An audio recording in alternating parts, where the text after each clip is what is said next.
Why is it that when someone walks away from us, our first instinct is to chase after them, to call, to text, to show up unexpectedly, anything to maintain that connection we're so desperately afraid of losing? And yet, what if the very act of pursuing is exactly what pushes them further away? Today, we're talking about something that might feel completely counterintuitive when you're nursing a broken heart.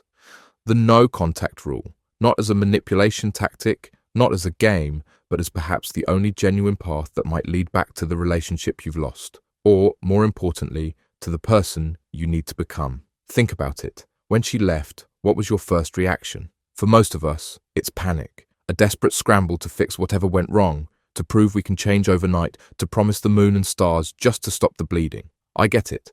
I've been there too, making those frantic calls, crafting those carefully worded messages that I was convinced would change everything. But here's what's really happening in those moments. We're not actually thinking about her needs, her space, or her decision. We're thinking about our pain, our fear, our desperate need to stop the overwhelming anxiety of abandonment. And in that desperation, we often become someone we don't even recognize. Someone clingy, begging, bargaining. Someone who, if we're brutally honest with ourselves, she wouldn't want to be with anyway. The truth that's so hard to face when we're in that emotional storm is this. If your words and promises could have saved the relationship, they would have done so before she walked away. Something deeper was broken, something that words alone cannot repair. When a relationship ends, it's rarely a sudden decision. For her, it likely came after weeks, months, maybe even years of unmet needs, unresolved conflicts, or growing distance.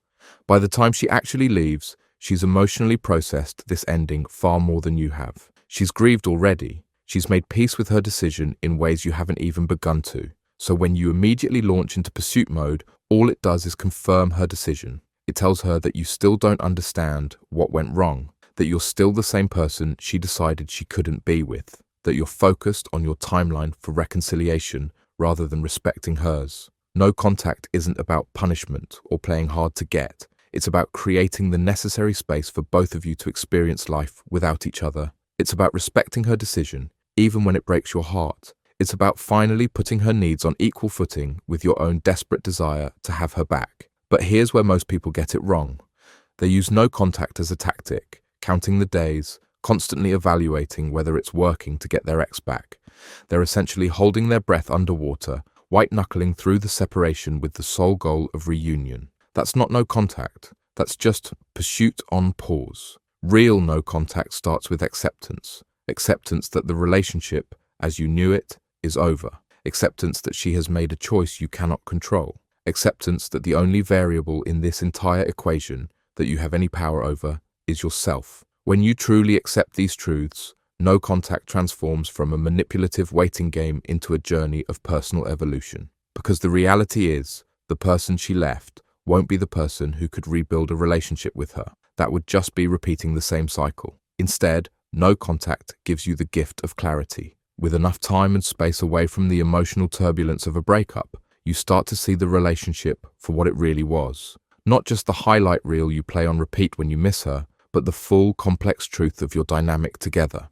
You begin to recognize your own patterns, the ways you might have been emotionally unavailable, the times you dismissed her concerns, the boundaries you didn't respect, the parts of yourself you abandoned to keep the peace, or maybe the ways you made her responsible for your happiness, putting an impossible weight on her shoulders. And here's the part that hurts. You start to understand why she left. Not the reasons you argued about, but the deeper currents underneath. The fundamental incompatibilities or unhealthy dynamics that no amount of surface-level change could have fixed. This clarity is brutal, but it's also liberating, because now you're no longer stuck in the cycle of blaming her or desperately trying to convince her that you can be different. Now, you can actually focus on becoming different. Not for her, but for yourself. No contact creates the space for real transformation. When you're not performing change to win someone back, when you're not getting constant feedback or validation from them, you have to develop an internal compass.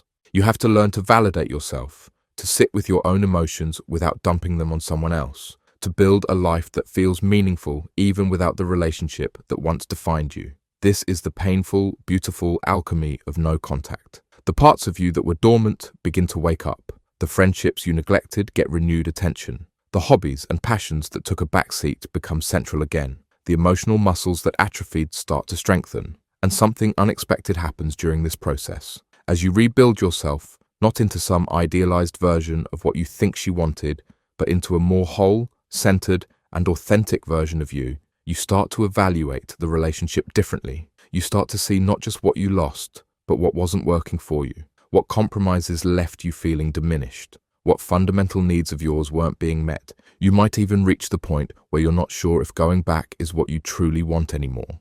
And that revelation, that moment of recognizing your own worth and needs apart from the relationship, is often precisely the turning point that makes reconciliation possible. Because now you're approaching from a place of strength and clarity, not desperation and dependence. The irony is that no contact works to get her back only when you're no longer doing it to get her back. When you're genuinely focused on your own growth and healing, when you've accepted the possibility that the relationship might truly be over, that's when you become the kind of person who could build something new and healthy with her or with someone else. If she does come back, and I need to be clear that there's no guarantee she will, it won't be returning to the old relationship. That relationship ended for reasons you both need to fully understand and address.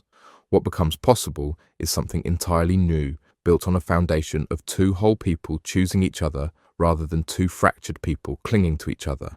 So how do you actually do this? How do you implement no contact in a way that fosters this kind of growth rather than just prolonging your pain? First, be clear about your boundaries. No social media checks, no drive-bys, no texts, just to check in. No using mutual friends as reconnaissance. Complete communicational and emotional separation. This isn't about being cold. It's about being clear.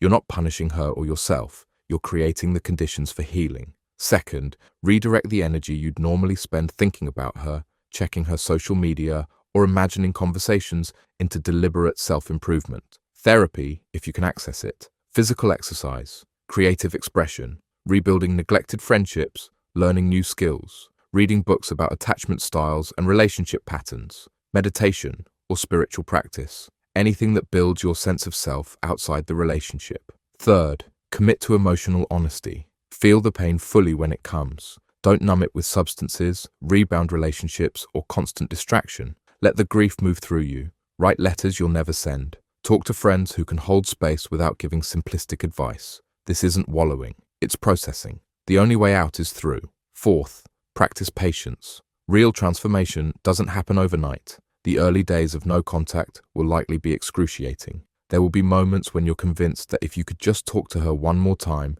everything would be different. Trust the process. The person who could actually create a healthy dynamic with her doesn't exist yet. You're still becoming him. Finally, remember that the true measure of no contact success isn't whether she comes back. It's who you become through the process. It's developing the emotional resilience to be okay either way. It's building a life so meaningful and complete that a relationship becomes a choice rather than a need.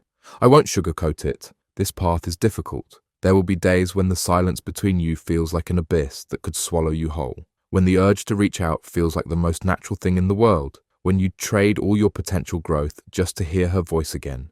But if you can hold the line, if you can trust that this separation is not just the end of something, but potentially the beginning of something far more authentic and healthy, whether with her or someone else, you give both of you the greatest gift possible, the chance to make a clear-eyed, wholehearted choice about your future. No contact isn't about getting her back. It's about getting yourself back first. And paradoxically, that's the only path that creates the possibility for something real to grow between you again. The choice is yours.